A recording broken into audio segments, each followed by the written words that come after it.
সকল ছাত্রছাত্রী ও শুভাকাঙ্ক্ষী যারা বর্তমানে ভিডিও দেখছেন সকলকে আমাদের খান ম্যাথ একাডেমি পক্ষ থেকে শুভেচ্ছা ও সালাম। আজকে নতুন আরেকটি ত্রিকোণমিতি ভিডিও নিয়ে আসলাম। গত অধ্যায়ে আমরা সূত্র নিয়ে আলোচনা করেছি। এই অধ্যায়ে আমরা ত্রিভুজ থেকে ত্রিকোণমিতিক অনুপাতগুলো মান বের করা, অর্থাৎ লম্ব, ভূমি, অতিভুজ এসব নিয়ে আলোচনা করব। এখানে আমরা জানবো সন্নিহিত বাহু কোথায় কীভাবে হবে, বিপরীত বাহু কীভাবে হবে, কোন কোন কোন কখন কীভাবে ধরবো, অবনতি কোন কোনটা, উন্নতি কোন কোনটা, এসব নিয়ে বিস্তারিত আলোচনা করব। আশা করি আপনাদের সকলে শেখা হবে। আচ্ছা, কথা না বাড়াই, এখন আলোচনায় চলে আসি। আমরা এখানে দেখতে পাচ্ছি দুটা ত্রিভুজ আঁকা আছে, একটা এ বি সি ত্রিভুজ আর একটা এ বি সি ত্রিভুজ। বোঝার জন্য, জানার জন্য আমরা এখন শুরু করব। আচ্ছা, প্রথম ত্রিভুজটা দেখা যাচ্ছে যে এ বি সি ত্রিভুজ। আচ্ছা, ত্রিভুজের আমরা একটু গোড়া থেকে জানার চেষ্টা করি। হ্যাঁ, গোড়া থেকে জানতে গেলে প্রথমে আমাদের জানতে হবে সমকোণী ত্রিভুজের ক্ষেত্রে সমকোণী ত্রিভুজের এরকম একটা চিহ্ন দেওয়া থাকবে। ঠিক আছে, এই চিহ্ন দেওয়া থাকবে, কোনো কোণে যদি এরকম চিহ্ন দেওয়া থাকে তাহলে তো আমাদের ধরে নিতে হবে এটা হচ্ছে সমকোণী। আর এক সমকোণ সমান কত? এক সমকোণ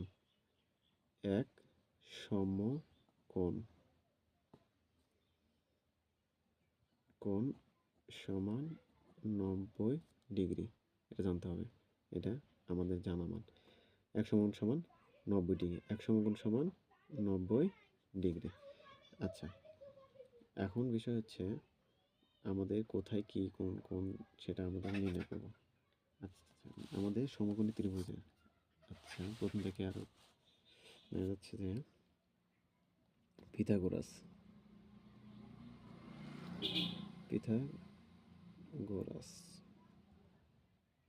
একজন বিজ্ঞানী। পিথাগোরাসের সূত্র হতে আমরা জানি অতিভুজ স্কয়ার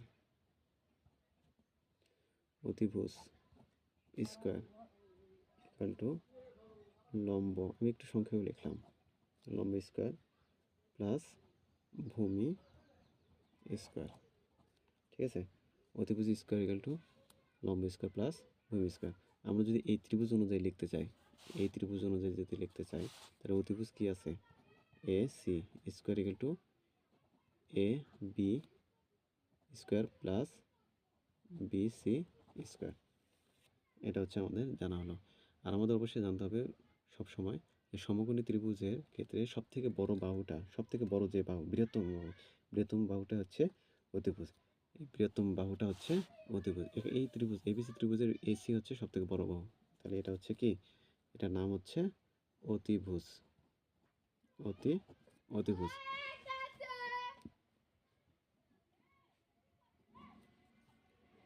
ভূমি, আমরা যদি এটাকে এই ত্রিভুজটাকে যদি এভাবে খাড়া করে নিই, যদি কলম যেভাবে এটা খাড়া করে নিচ্ছে, এরকম খাড়া করে যদি নিই, তাহলে নিচে হচ্ছে এটা ভূমির সাথে থাকতেছে। তার মানে কি, এই ত্রিভুজটাকে যদি আমরা উপরে সোজা খাড়া করে নিই, তাহলে ভূমি এটা না ভূমির সাথে থাকতেছে, তাহলে এটাই ভূমি ধরতে হবে। যেটা লম্ব খাড়া হয়ে থাকবে সেটা হচ্ছে লম্ব, এটা ভূমি। আচ্ছা, ভূমির সাথে যেটা থাকবে, ভূমির সাথে যে কোণটা থাকবে, সমকোণ ব্যতীত আরেকটা যে কোণ থাকবে সেটা হচ্ছে, যদি থিটা ধরা হয় তাহলে আমরা কি পাবো? এই কোণটা পাবো, ঠিক না? তাহলে ভূমির সাথে যেটা থাকবে, তাহলে ভূমির সাথে এটা কোণ নির্ণয় করার ক্ষেত্রে আমাদের লাগবে। তাহলে এই ভূমি যেটা হবে, যে বাহুটা হবে, সে বাহুটাকে ধরবো আমরা সন্নিহিত বাহু মানে ভূমি, এটা আমরা ধরে নেব। সন্নিহিত বাহু মানে ভূমি, আর বিপরীত বাহু মানে উচ্চতা। আমি আগে বলেছি, একটু মনোযোগ সহকারে দেখবে, এটা খুবই গুরুত্বপূর্ণ ক্লাস, মনোযোগ সহকারে দেখবা। অবশ্যই টেনে দেখবা না, টেনে দেখলে কিন্তু মিস করলে পরে বলবা যে আমি কিছু শিখিনি, তা হবে না। সুন্দর করে মনোযোগ সহকারে একটু ধীরে দেখো। আশা করি একবার দেখলে যদি ক্লিয়ার যদি না হয়, তাহলে আরেকবার দেখবে, পিছিয়ে টেনে দেখবা, কোনো সমস্যা নেই। তবে সামনে টেনে যদি দেখো, মিস হয়ে যাবে, অনেক কিছু মিস হয়ে যাবে, যেগুলো তোমরা পরে খুঁজে পাবে না। অর্ধেক কোনো কিছু জানা থেকে পুরোটা জানা অনেক ভালো। শিখছো যখন ভালো করে শেখো। ওকে, কথা না বাড়াই আমরা নেক্সট। আচ্ছা, এখন আমরা দেখব যে এই ত্রিভুজটার হচ্ছে 3টা বিন্দু আছে দেখো, এ বি সি। এই 3টা বিন্দুকে বলা হয় এই ত্রিভুজের শীর্ষবিন্দু। কি বলা হয়? ত্রিভুজের শীর্ষবিন্দু। আর এই বাহুটার নাম হচ্ছে এ বি বাহু, এই বাহুর নাম বি সি বাহু, এই বাহুর নাম এ সি বাহু। এখন এই প্রত্যেকটা বাহুকে আমরা সাধারণত এ বি সি দ্বারা চিহ্নিত করতে পারি। এ, এটাকে বি, এটাকে সি, যে কোনো নাম দিলাম যে A B C, A B C, A B C, A B C. এই 3টা যে কোনো নাম দ্বারা আমরা চিহ্নিত করতে পারি। এখন চিহ্নিত করার পরে আবার নেক্সট আরেকটা ত্রিভুজ আমরা আঁকছি, আরেকটা ত্রিভুজ আঁকছি না? এই ত্রিভুজটার নাম দিচ্ছি কত? A B C. আচ্ছা, এ বি সি এই ত্রিভুজের এখন দেখো এ বি সি, এখানে কোণ আছে, কোণ এ সি বি। এই কোণ যদি আমরা থিটা দিই, এটা কি থিটা না? থিটা দিলাম। এই কোণটার নাম কি দিলাম? থিটা। এটাকে থিটা দ্বারা যদি প্রকাশ করা হয়, তাহলে এটা খেয়াল করো, উপর দিকে যাচ্ছে না? উপর দিকে আছে না? এই কোণ কি নিচ থেকে উপর দিকে যাচ্ছে, নিচ থেকে কি উপর দিকে যাচ্ছে। তাহলে আমরা সাধারণত কোনো মানুষকে যদি বলা হয়, নিচে কোণটা কি ঠিক এইরকমভাবে আছে, ভূমির সাথে উপর দিকে গেছে, তাই না? তাহলে কোনো মানুষ যখন উন্নতি করে তখন কি করা হয়? বলা হয় যে উপর দিকে যাচ্ছে, সে যে ধন সম্পদের অনেক মালিক হয়ে যাচ্ছে, ব্যবসায় উন্নতি হচ্ছে, তাহলে কি উন্নতি, তাহলে উপর দিকে যাচ্ছে, তার মানে কি এটা তখন হবে কি উন্নতি কোণ। তাহলে কোণ এ সি বি এটাকে বলা হবে উন্নতি কোণ। কি কোণ? উন্নতি কোণ। আরেকটা আছে, এই যে কোণটা, এই কোণটা ধরে নাও আলফা, ধরে নাও কি আলফা, ধরলাম। আলফা এখানে একটা যদি কোনো মান দিলাম সি ড্যাশ বা প্রাইম, এটা বলতে পারো। এখন দেখো সি প্রাইম এ সি, এটা কি একটা কোণ হলো, কোণটা কি আলফা দ্বারা প্রকাশ করছে, কি দ্বারা? আলফা দ্বারা। ঠিক আছে, এখন আমরা এটাকে কি করব? এটা দেখো না যে অনেক সময় যে যেটা ব্যবসা দ্বারা তোমাদেরকে বোঝানো হলো যে উন্নতি করতেছে, তাহলে উন্নতি কোণ, ব্যবসা বেশি বৃদ্ধি পাচ্ছে, উন্নতি হচ্ছে, তাহলে উন্নতির ক্ষেত্রে উন্নতি কোণ। এখন কোনো কেউ যদি ব্যবসা করে ধ্বংসের দিকে যায়, ব্যবসা লস হচ্ছে, প্রচণ্ড লস, আস্তে আস্তে শেষ হয়ে যাচ্ছে, তাহলে কি অবনতি হচ্ছে ব্যবসার, কি বলা হয়? অবনতি, তাই না? তাহলে অবনতির ক্ষেত্রে এটা কি এখানে দেখো সি প্রাইম এ সি, তার মানে এই সিস্টেমটা কি ছিল? ওটা দাঁড়াচ্ছে কীরকম, যে এই কোণটাকে নির্দেশ করতেছে, তাই না? এই কোণটাকে আগে কি কোণটাকে করতেছিল? এটা ভূমি ছিল, এই কোণটা উন্নতি কোণ, এদিকে ভূমির সাথে উপর দিকে, তাই না? আর এখন কি নির্দেশ করতেছে? ভূমির সমান্তরাল। এইটা ভূমি, আর ভূমির সমান্তরাল এটা, তো ওই রশ্মি যেমন ধরে আমাদের ছাদ আছে, ছাদের সাথে যদি কোনো কিছু আমরা সরাসরি দড়ি টান দিই বা মই টই দিয়ে যেটা দেওয়া হয় আর কি, তো ব্যাপার না। এক কথা যে তুমি মনে রাখো, ভূমির সমান্তরাল যে বাহু, এই বাহুর সাথে যে ভূমির দিকে নিচের দিকে নেমে আসছে, যে কোণটা নিচের দিকে নামতেছে সেটা কি অবনতি কোণ।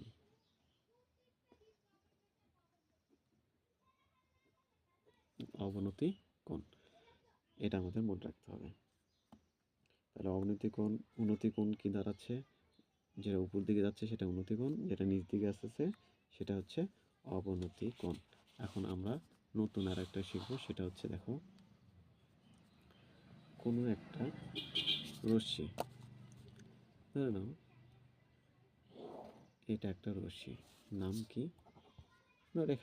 রেখাংশ, ধরলাম রেখার অংশ এসি, একটা নির্দিষ্ট বিন্দু দিলাম, এটার নাম দিলাম বি। এ বি এর দূরত্ব যদি 10 মিটার হয়, এ বি এর দূরত্ব কত? 10 মিটার। যদি এ বি এর দূরত্ব 10 মিটার হয়, তাহলে এ সি ইকুয়াল টু আমরা কি পাবো, এ B plus BC, A B BC, তাই না? ধরে নাও আমি রাজশাহী থেকে ঢাকা যাচ্ছি, তাহলে এটা যদি রাজশাহীর অবস্থান হয়, এখান থেকে যাওয়া শুরু করলাম, গেলাম কোথায়, যমুনা সেতুতে, যমুনা সেতু থেকে শুরু করে আবার গেলাম কোথায়, ঢাকা, তাই না? প্রথম শুরু করলাম রাজশাহী থেকে যমুনা সেতু, যমুনা সেতু থেকে ঢাকা, তাহলে কি আমি রাজশাহী থেকে ঢাকা গেছি, ঠিক না? রাজশাহী থেকে ঢাকা গেলাম, তার মানে কি আমরা এই পথ এখন এই রাজশাহী থেকে যমুনা সেতু পর্যন্ত যে পথ অতিক্রম করেছি, এই পথ যোগফল আর একটা যোগ করি, যদি যমুনা সেতু থেকে শুরু করে ঢাকা পর্যন্ত যে পথ, এটা যোগ করলে তো পুরো পথটা দৈর্ঘ্য পেয়ে যাবো, ঠিক না? ঠিক এরকম AC equal to A B plus BC. এখন এ বি এর মান কত আছে, 10 যোগ বিসি। ঠিক এইভাবে আমাদের অঙ্ক কিছু নির্ণয় করতে হবে, এটা মনে রাখতে হবে, ঠিক আছে? এরপরে আরও কিছু কৌশল আছে, সেটা জানছি, দাঁড়াও। এই যে নতুন আমরা একটা ত্রিভুজ দেখতে পাচ্ছি স্ক্রিনে, এই ত্রিভুজ, এটার নাম দেওয়া হয়েছে কত, এ বি সি। ধরলাম এই সি কোণটার নাম হচ্ছে থিটা, এটার নাম হচ্ছে আলফা, থিটা এবং আলফা, এটা হচ্ছে সমকোণী ত্রিভুজ। তাহলে ত্রিভুজ এ বি সি, এটাতে কি কি আছে দেখি। তাহলে যদি এই অবস্থা থাকে, ত্রিভুজ এ বি সি, কোণ এ সি বি, কোণ এ সি বি, এটাকে যদি আমরা থিটা দ্বারা প্রকাশ করি, কি দ্বারা, থিটা দ্বারা প্রকাশ করতেছি, তাই না? এটা যদি এটা জানার জন্য, জাস্ট জানার জন্য, ভালো করে বুঝে নাও, কাজে লাগবে আগামীতে, এরপর অধ্যায়গুলোতে কাজে লাগবে এবং পরবর্তী ক্লাসেও কাজে লাগবে। খুব সুন্দরভাবে বুঝে নাও, না বুঝতে পারলে অবশ্যই অবশ্যই কমেন্ট করে জানাবে। থিটা কোণ ধরছি না, থিটা কোণ ধরলে আগে বলছিলাম যে এটা ভূমি হবে, তাহলে এটা যদি ভূমি হয়, এটা যদি ভূমি হয় তাহলে এটা কি হবে, উচ্চতা। তার মানে কি কোণ যখন থিটা হচ্ছে, তাহলে এ বি কি হচ্ছে, উচ্চতা। হ্যাঁ, উচ্চতা মানে লম্ব, উচ্চতা মানে লম্ব। বিসি হচ্ছে ভূমি, বিসি কি, ভূমি। ওকে, এখন খেয়াল করো, যদি এটা সাবধান, খুব সাবধান, ভালো করে খেয়াল করো, যদি আমরা কোণ বি এ সি, কোণ বি এ সি এর ক্ষেত্রে ক্ষেত্রে ক্ষেত্রে কি দাঁড়াচ্ছে, একটু ভালো করে মনোযোগ সহকারে দেখো। আমরা কোন কোণ নিয়েছিলাম, থিটা কোণ এর ক্ষেত্রে ক্ষেত্রে আগে থিটা কোণের ক্ষেত্রে আমরা নির্ণয় করছি, তাই না? এরপর দেখো আমরা কোনটা নির্ণয় করব, আলফা কোণ। এই কোণের ক্ষেত্রে কি হচ্ছে, আলফা দাঁড়াচ্ছে না, ভালো করে খেয়াল করো, আলফা। তাহলে তখন যখন আমরা আলফা কোণ নেব, তখন সুন্দর করে আলগা করে খাতা হোক আর কোশ্চিন হোক, কোশ্চিনে সাধারণত এইসব দেওয়া থাকে, যদি খাতা হয় খাতা, কোশ্চিন হলে কোশ্চিন, সমস্যা নেই। আমরা অঙ্ক করার সময় খাতায় ঘুরিয়ে নিলে সুবিধা হবে আমাদের অঙ্ক করতে। আর যদি কোশ্চিন হয় তাহলে কোশ্চিনটা ঘুরে নেব, কোশ্চিনটা ঘুরে নেওয়ার পর দেখো আমাদের তখন কি দাঁড়াচ্ছে, তখন এটা কি দাঁড়াচ্ছে, ভূমি, এটা কি হচ্ছে, লম্ব, এটা অতিভুজই থেকে যাবে, ঠিক আছে? তাহলে আমরা এখন এটা দাঁড়াচ্ছে ভূমি, এটা দাঁড়াচ্ছে লম্ব, কিসের ক্ষেত্রে, যখন আমরা আলফাটাকে নিচ্ছি, কি নিচ্ছি, আলফা কোণকে, আলফা কোণকে নেওয়ার ফলে ভূমি, ভূমি হয়ে যাচ্ছে কি, এ বি, উচ্চতা বি সি, তাই না? এবার আমরা লম্ব, অতিভুজ এবং ভূমি, লম্ব, অতিভুজ এবং ভূমি, এইগুলোর মধ্যে সম্পর্ক খুব সহজেই অনুপাতগুলো থেকে নির্ণয় করতে পারবো। এটা আমরা শিখবো, কীভাবে শিখবো, সেটা হচ্ছে যে দেখতে পাচ্ছি আমরা এখন স্ক্রিনে, সেটা হচ্ছে কি, লতি ভূতি ভুল, লতি ভূতি ভুল। অনেকে সাগরে লবণ আছে বা এই টাইপের অনেক কিছু দ্বারা, অনেক সূত্র দ্বারা মনে রাখে, কোনো সমস্যা নেই, মনে রাখলেই হলো। মেন বিষয়টা আমরা শিখতেছি কিনা, মনে রাখতে পারতেছি কিনা, অঙ্ক করতেও পারতেছি কিনা সেটা মেন বিষয়।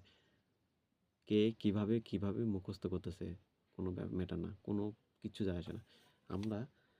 তবে আমি একটি সহজ পদ্ধতি রেখেছি, পদ্ধতি নিয়ে এসেছি। আমি সাধারণত এভাবে মুখস্থ করেছি। আশা করি তোমরা করবে। তোমরা যে কোনো পদ্ধতি করতে পারো, তবে এই পদ্ধতি যদি ভালো লাগে অবশ্যই মুখস্থ করবে। তাহলে আসি নতুন পদ্ধতি। এটার নাম হচ্ছে মনে রাখার জন্য, জাস্ট মনে রাখার জন্য, কিন্তু এটা কোনো বইয়ের সূত্র না। মনে রাখার জন্য সেটা হচ্ছে লতি ভতি ভুল। লতি ভতি ভুল মনে রাখার জন্য সবথেকে সহজ পদ্ধতি হচ্ছে লতি ভতি ভুল। আচ্ছা, লতি মানে সাইন, ভূতি মানে কস, আর ভুল মানে কট। লতি ভূতি ভুল, সাইন কস কট। লতি ভূতি ভুল, সাইন কস কট। লতি ভূতি ভুল, সাইন কস কট। লতি ভূতি ভুল, সাইন কস কট। আমি বারবার বলতেছি, বিরক্ত হয়ে কোনো লাভ নেই, আমাদের শিখতে হবে। সাইন কস কট, সাইন কস কট, এটা মনে রাখতে হবে। লতি ভূতি ভুল, সাইন কস কট। এখন দেখো, লতি ভূতি ভুল এটা কিভাবে কি হচ্ছে এটা একটু ব্যাখ্যা করি। লতে লম্ব, তিতে অতিভুজ, সংক্ষেপে লিখলাম অতিভুজ। ভূতে কি ভূমি, ভূতে ভূমি। আবার বলছি লতি ভূতি ভুল, সাইন কস কট। তাহলে আমরা কি বলছি, সাইন কস কট, এটা মনে রাখতে হবে। তাহলে সাইন থেটা, সাইন থেটা। সাইনের ক্ষেত্রে আমরা কি মনে রাখতেছি, লতি, লতি লম্ব বাই অতিভুজ, লম্ব বাই অতিভুজ। মনে রাখবে, অবশ্যই মনে থাকবে। সাইনিক বিপরীত কি মনে আছে? সাইনিক বিপরীত হচ্ছে কোসেক থেটা ইকুয়াল টু, তাহলে এটা বিপরীত যদি হয় তাহলে উল্টে দাও, জাস্ট উল্টে দাও। সাইনিক বিপরীত কি কোসেক, সাইনিক বিপরীত কোসেক। তাহলে এটা কি হবে, অতিভুজ ভাগ লম্ব। আসি এবারে ভূতি, লতি ভূতি। ভূতির ক্ষেত্রে কি আছে দেখো, cos theta equal to ভূমি ভাগ অতিভুজ। লেখাগুলো একটু খারাপ লাগতেছে তাই না, একটু জেনে নিও।